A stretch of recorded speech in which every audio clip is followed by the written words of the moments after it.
शरणो सतगुरु दयाल को, मुखे हृदय हरि नाम। नित पथ संगत साधु की, आजीवन मुक्त सुख राम। अणभे पद पर कास के, दायक सतगुरु राम। अनंत कोटि जन सहाय की, ताय करूं प्रणाम। सतगुरु को एको शब्द, मन कोई लेवे मान। तो सहज होते हैं संत दास, मुश्किल सुआसान। भक्ति भक्त भगवंत गुरु, चतुर नाम बपुए। जिनके पद रज परसता, नासत विघ्न अनेक। सब धरती कागद करम, सब वन कलम कटाई। सात समुद्र शाही करम, सतगुरु गुण लिख्या न जाय। राम राम राम राम राम राम राम। आप सभी के अंदर विराजमान परमात्मा के पावन चरणों में प्रणाम। राम राम से अनंत श्री सदगुरु सुखराम जी महाराज की अनबे अगाध बोध ग्रंथ चल रहा है। महाराज अगाध बोध ग्रंथ के माध्यम से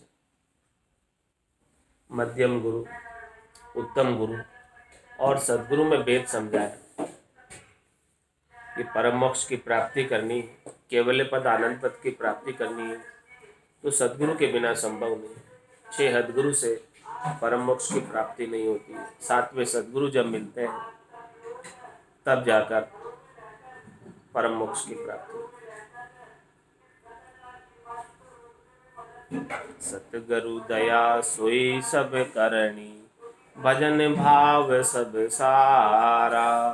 साधन जोग तप सो क्रिया, दर्शन हेत विचारा।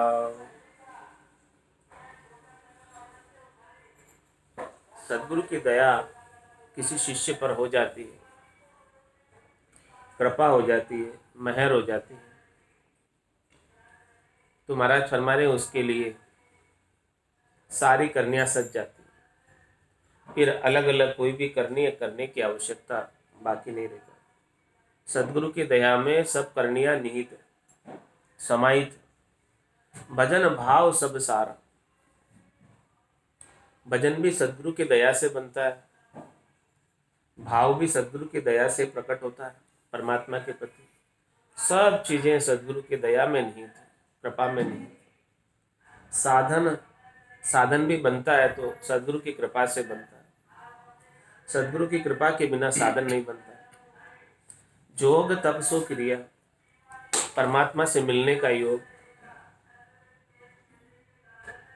और शरीर संसार से न्यारा होने का तप और जितनी भी करनी क्रियाएं परमात्मा की प्राप्ति के लिए की जाती है वो सब एक सदगुरु के दया में निहित है। अलग से कुछ भी करने की आवश्यकता बाकी नहीं रह जाती। दर्शन हेतु विचार, हंसे बस नहीं कछुकाई, जोग रीत विद होवे। उल्टर पीठ फाड़ चढ़े, जो 10वें द्वार जय खोवे। महाराज फरमा रहे हैं कि जो सदगुरु की दया है, कृपा है, मेहर है, वो हंसे के बस की बात नहीं।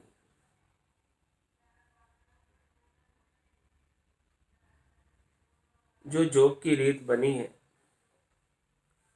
जो गट में गटपड़चों का आनंद बना है, वो हंस की करने से नहीं बना, क्रिया से नहीं बना, करने से नहीं बना। वो जो रीत बन रही है वो सदगुरु की कृपा से बन रही है।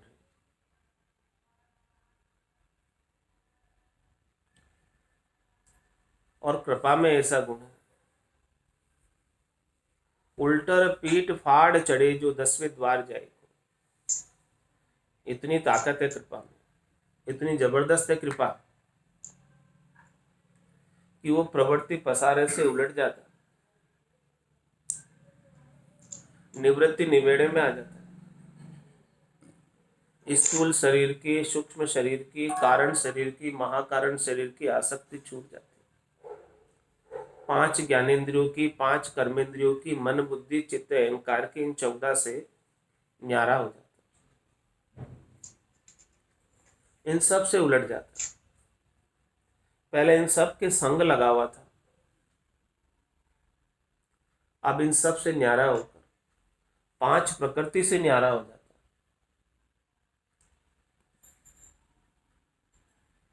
और 5 प्रकृति के 25 गुणों से न्यारा हो जाता, इन सब से उलट जाता। उल्टर पीठ पूरब के साधनों से न्यारा हो जाता, पूरब के रास्ते से न्यारा हो जाता, शंखनाल से न्यारा हो जाता, और इन सब से उलटकर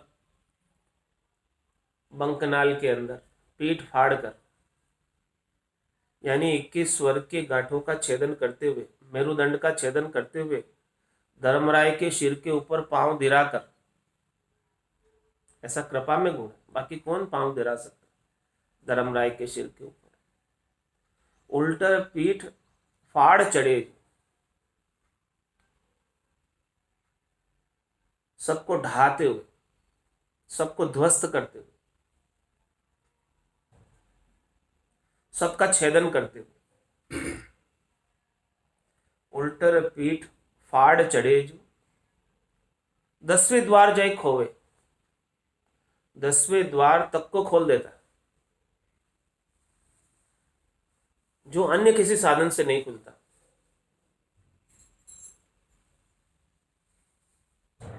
मुख सिमरण पहुंचे नहीं, श्वासा सके न जाए, वह बारी सुखराम के कौ गुण खोले आए। केवल एक सदगुरु की दया कृपा मेहर ही उसे खोल सकती 10वें द्वार को। बजर दरवाजा हर नहीं उगड़े, लग्या है करारा जीवन। क्या अरदास कर रहे हैं यहाँ पर, कृपा की अरदास कर रहे। हे राम जी, हे परमात्मा, हे सदगुरु, ये बजर दरवाजा उगड़ता नहीं है बिना आपकी कृपा के। हमारा बल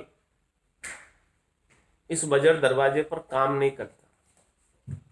हंसा को बल ना लगे, बारी सिर पर हो, वो बारी तो सिर पर है, हंस कैसे उसको खोल सकता है?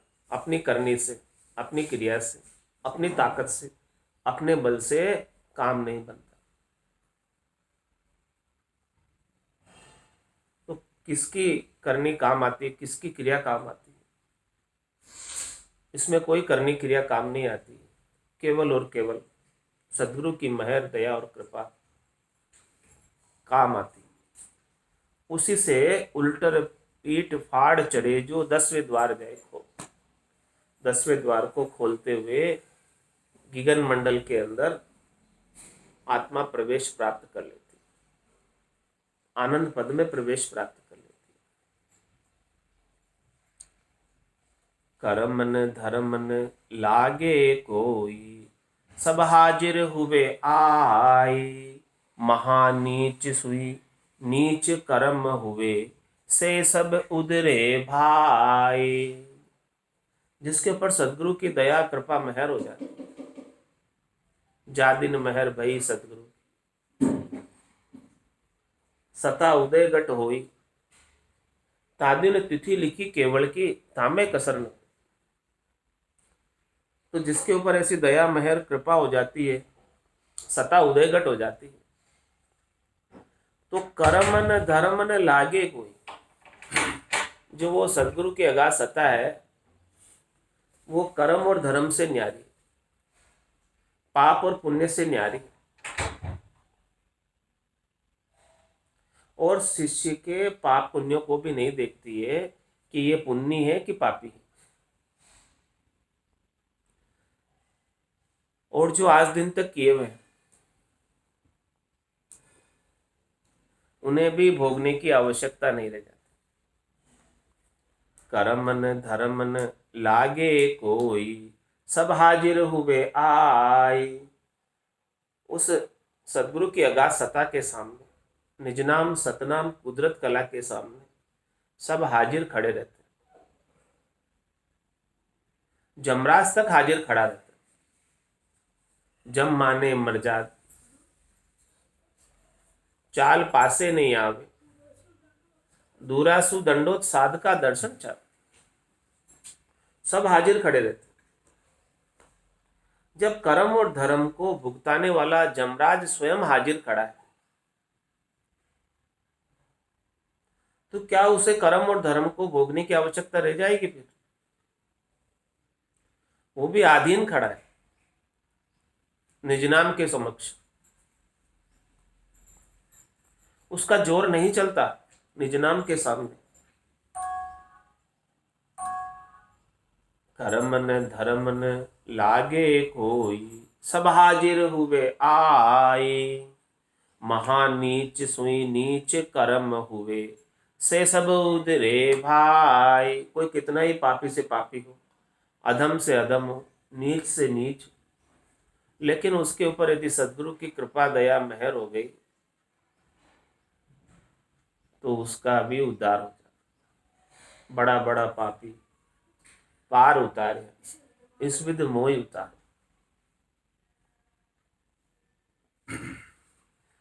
सत्यलोक आनंद पद पावे, निर्भय वे हंस होई। महाप्रलय उत्पत हुओ केती, उठे न डिगे न कोई।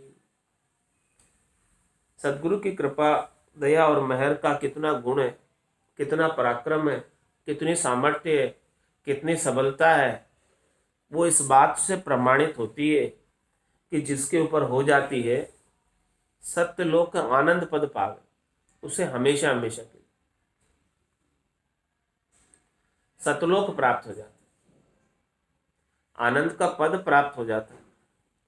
और उस पद में जाकर निर्भय हुए हंस कोई, वहां पर जो कोई भी हंस जाता है वो निर्भय हो जाता है, भय से रहित हो जाता है, निश्चिंत हो जाता है, चिंता से रहित हो जाता है, निशोक हो जाता है, शोक से रहित हो जाता है, निशंक हो जाता है, शंका से रहित हो जाता है। ऐसा वो निर्भय का पद है। कोई प्रकार का डर नहीं रहता, कोई प्रकार का फोबिया नहीं रहता। होना था सो हो गया, सुरत शब्द का जो संत दास इस देह का, नहीं हरस नहीं सो। देह का भी हरस शोक मिट जाता है जिसके ऊपर सदगुरु की दया कृपा मेहर हो जाती है। जिनकी सुरता शब्द के साथ ही लगी रहती है, दुनियात्मक शब्द को विदेही मंडल में सुनती रहती है, आनंद को प्राप्त करती रहती है, उनका मृत्यु का भय भी मिट जाता है। जब तक आयुष्मान कर्म शेष है, जब तक श्वासा बाकी है, तब तक आनंद में जीता है और फिर सदैव सदैव के लिए आनंद में जाकर अवस्थित हो जाता है। और वहां जाने के बाद महाप्रलय उत्पत्त हुओ केती, कितनी ही बार, केती का मतलब कितनी ही बार इस सृष्टि की रचना हो जा, और कितनी ही बार ये सृष्टि महाप्रलय में लय हो जा। महाप्रलय उत्पत्त हुओ केती, उठे से डिगे नहीं कोई, वहां से उसे हिलना नहीं पड़ता। डिगे नहीं कोई मतलब उस स्थान को, उस निज घर को खाली नहीं करना पड़ता। बाकी ये 84 लाख जीवा जून में ये आत्मा शरीर धरकर आती है, तो ये सारे शरीर इस आत्मा के किराए के घर। इन किराए के घरों को बार बार खाली करना पड़ता है। थोड़े से समय के लिए मिलते हैं किराए के घर, लेकिन जिसके ऊपर सदगुरु की दया कृपा मेहर हो जाती है, उसे परमात्मा का निजगर मिल जाता है। और वो निजगर कभी खाली नहीं करना पड़ता। चाहे कितनी बार सृष्टि की रचना हो जाओ, चाहे कितनी बार ये सृष्टि महाप्रलय में चली जाओ, लेकिन वो हंसवती आत्मा वहां पर आनंद पद में केड़ करती है, आनंद मनाती है और आनंद के साथ ही वहीं रहती है। वहां पर दुख का लेश मात्र भी कारण नहीं।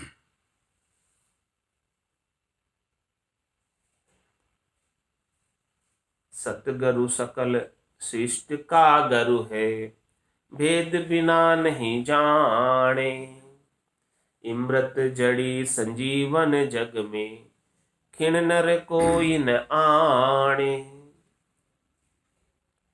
महाराज पूरी सृष्टि के गुरु का ओहदा, गुरु का पद तो केवल सदगुरु को प्राप्त है, शे हदगुरु को नहीं प्राप्त है। गुरु तो पदवी हमारी याद।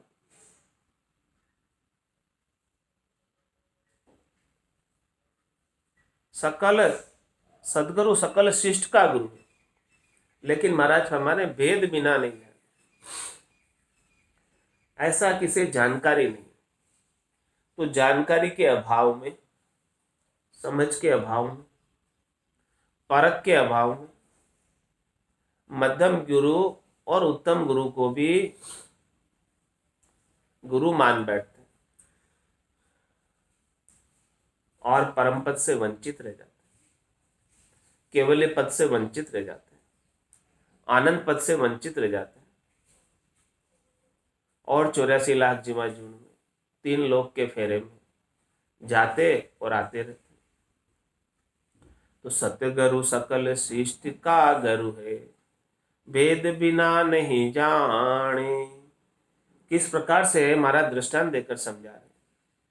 इमृत जड़ी संजीवन जग में, खिन नर कोई न आने।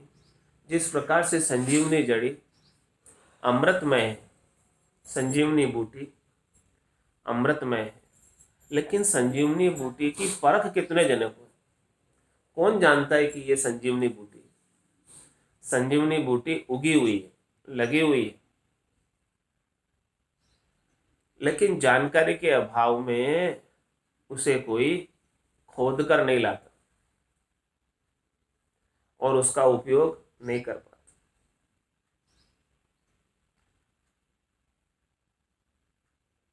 इसी प्रकार से महाराज फरमाने हैं कि नर नारियों में जानकारी के अभाव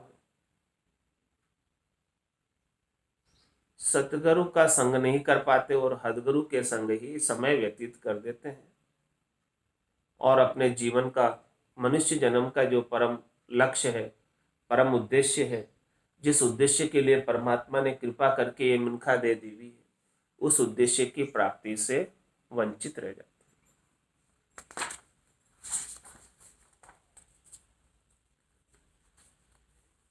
क्या करते हैं लोग, वो बात महाराज समझा रहे। घास काट सब ही घर हाणे, अष्ट धातु को खो दे। चिंतामण को कोयन चीने, ना कस कर नर सोधे। घास तो काट कर सब ले आएंगे,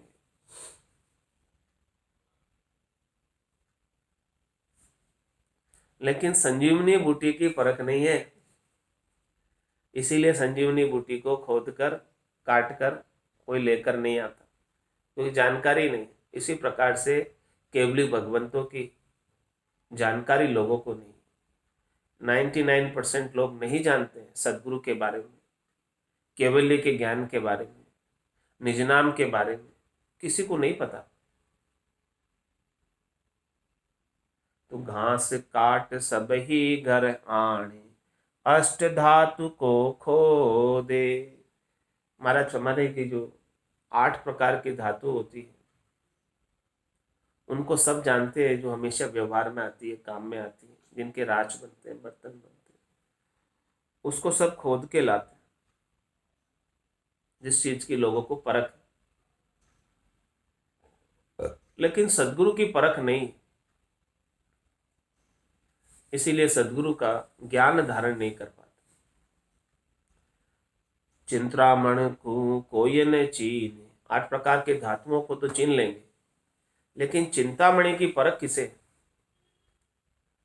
वो परख नहीं होने की वजह से चिंतामणि को नहीं ला सकते।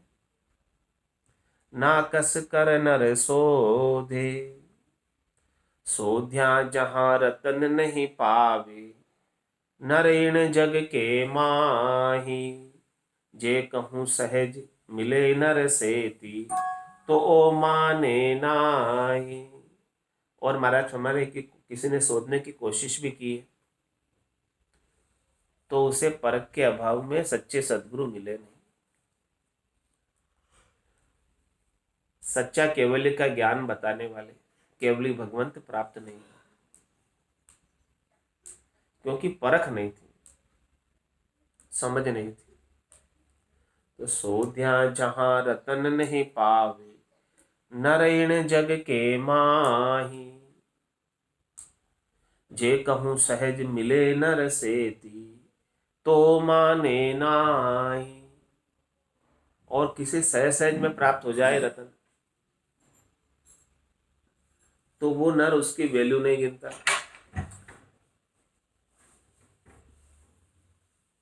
क्योंकि उसे रतन की परख नहीं। रतन की परख तो जोहरी को है, जिसे परख नहीं है उसके लिए तो सामान्य कांच का टुकड़ा है, सब बराबर है। चाहे वो करोड़ों रुपए का हीरा हो, एक सामान्य कांच के टुकड़े के बराबर, जिसे परख नहीं। तो किसी सहज सहज में सदगुरु की दया कृपा मेहर प्राप्त हो जाए तो उसको वो समझ नहीं पाता।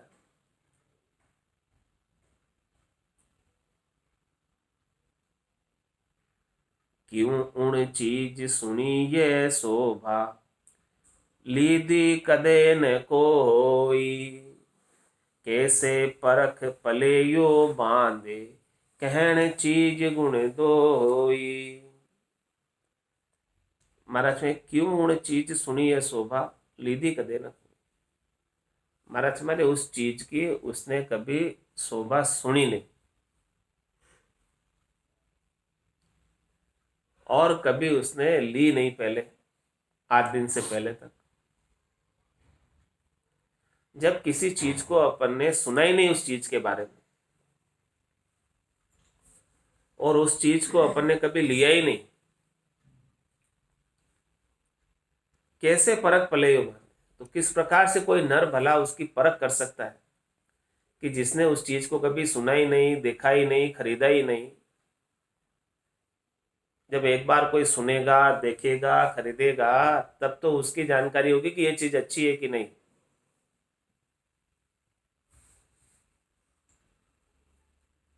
कहने चीज गुण दोई, या तो सुना हो किसी से उस चीज के बारे में, या उस चीज के गुणों को जानता हो, खरीद कर परख कर उसका उपयोग करके उसके गुणों को जानता हो। तो जो जानता है वो तो मान जाएगा, जो नहीं जानता है वो नहीं मानेगा, क्योंकि कभी उसके बारे में सुना नहीं और कभी वो चीज ली नहीं।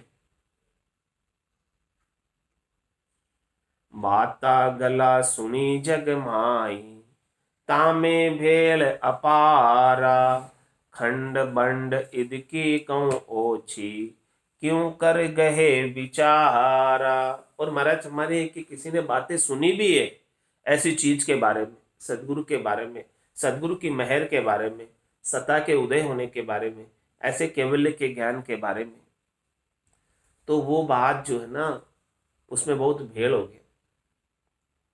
भेड़ कैसे हो गया कि कोई बात आगे से आगे सुनाते हैं, एक जना दूसरों को कहता है, दूसरा तीसरों को कहता है, तीसरा चौथे को कहता है, इस प्रकार से आगे कहता है, तो उसका अर्थ ही यथार्थ अर्थ नहीं रह जाता, बदल जाता है। सब अपने अपने हिसाब से उसका उच्चारण करते।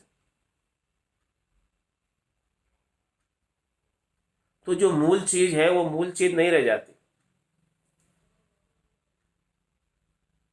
बाता गला सुनी जग माई, तामे भेड़ अपारा।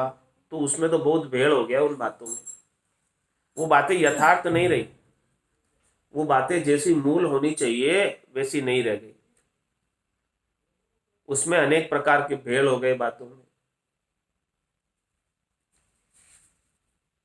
खंड बंड इदकी कहूँ ओछी, क्यों कर गहे विचारा। तुम्हारा क्षमाने की इसके बारे में, सदगुरु की कृपा दया मेहर के बारे में बातें जो सुनने में आती है वो खंड बंड इदकी कहूँ ओछी। कोई तो कम कहता है उसका वर्णन, कोई ज्यादा करता है, कोई खंड बंड करता है, कम ज्यादा, यानी यथार्थ जो है वैसा कोई बात कह कर नहीं बता सकता। तो जब वो बात मूल रूप से बताई नहीं पा रहे तो क्यों कर गए विचार, कोई भला उसे किस प्रकार से कह सकता है, यानी धारण कर सकता है उसका विचार को। मिलिया भरम खड़ो हुए माही, वो बाता को जो वे, जे कहूँ सुनी माय कम की, तो मन खुशी न होवे। और वो फिर जो सुनी सुनाई बात से कंपैरिजन करता है सदगुरु की दया कृपा मेहर को। जब मेहर किसी को मिल जाती है तो मिलिया भरम खड़ो हुए माही, उसे भरम होता है कि ये बात सही है कि नहीं है। जो सदगुरु ने मेरे ऊपर दया की है, कृपा की है, मेहर की है, जो मेरे गट के भीतर सता उदय हुई है, उसके बारे में भी भरम हो जाता, उसे विश्वास नहीं करता उसके ऊपर कि ये जो हुई है वो ठीक है क्या। मिलिया भरम खड़ो हुए माई, वो बाता को ले जो, जैसी उसने सुनी थी बातें, उसके साथ वो मिलान करना चाहता है, कंपैरिजन करना चाहता है। जे कहूँ सुनी माय कम, यदि किसी ने कम ज्यादा सुनी हो उसके बारे में, तो मन खुशी न हो वे, उसके शब्द जागृत हो गया फिर भी उसे खुशी नहीं हो रही, क्योंकि वो दूसरे से कंपैरिजन कर रहा है कि उसके तो ऐसा हुआ, मेरे ऐसा क्यों नहीं हुआ। जबकि वास्तव में कृपा हो गई, मेहर हो गई, दया हो गई, शब्द ब्रह्म की जागृति हो गई, फिर भी वो मन के अंदर अविश्वास कर रहा है, दृढ़ता नहीं है, मजबूती नहीं, उसके ऊपर पूर्ण भरोसा नहीं कर रहा, नेचा नहीं कर रहा। मोसर मिने खा दे ही मिलो है, मत कोई गाफिलेरी जोरे। मुसर मिने खा दे ही मिलो है, मत कोई गाफिलेरी जोरे। कुटिया श्वास फेर नहीं आवे, राम राम भजली जोरे। कुटिया श्वास फेर नहीं आवे, राम राम भजली जोरे। जानत है शिर मोत खड़ी, चलनो सांझ सवेरा रे।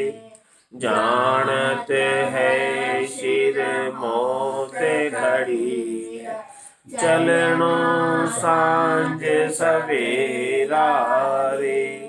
5 25 बड़े जो रावत, लूटत है जीव डेरा रे।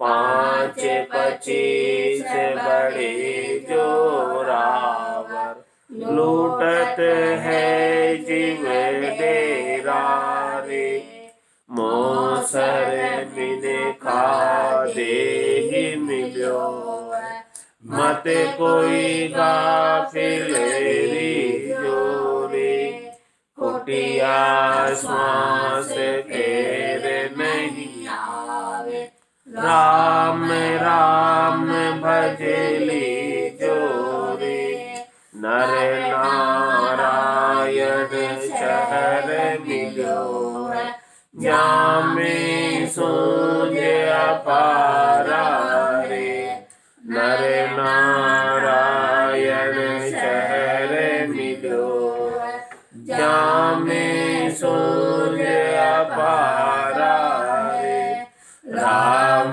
कृपा कर तो ये बसाओ, या में काल तुम्हारा रे, राम कृपा कर तो ये बसाओ, या में काल तुम्हारा रे, मोसर मिने खा देहि मिलो, मत कोई गाफिल रीजो रे, कुटिया श्वास फेर नहीं आवे, राम राम भजली जोरे, जन्म जन्म का खाता चूके, होए मन राम सनेही रे, जन्म जन्म का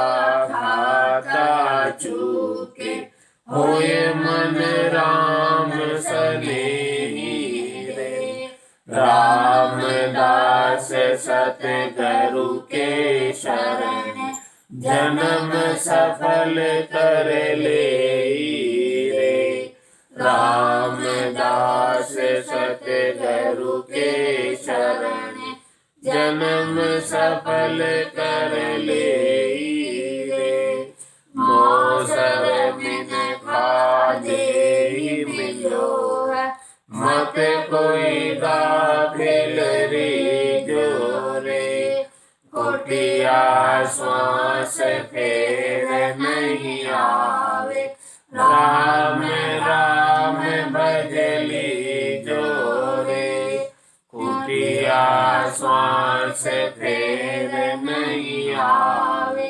राम राम भजली जोरे, मोसर मिन खा देहि मिलो है, मत कोई गाफिल रीजो रे, मोसर मिन खा देहि मिलो है, मत कोई गाफिल रीजो रे।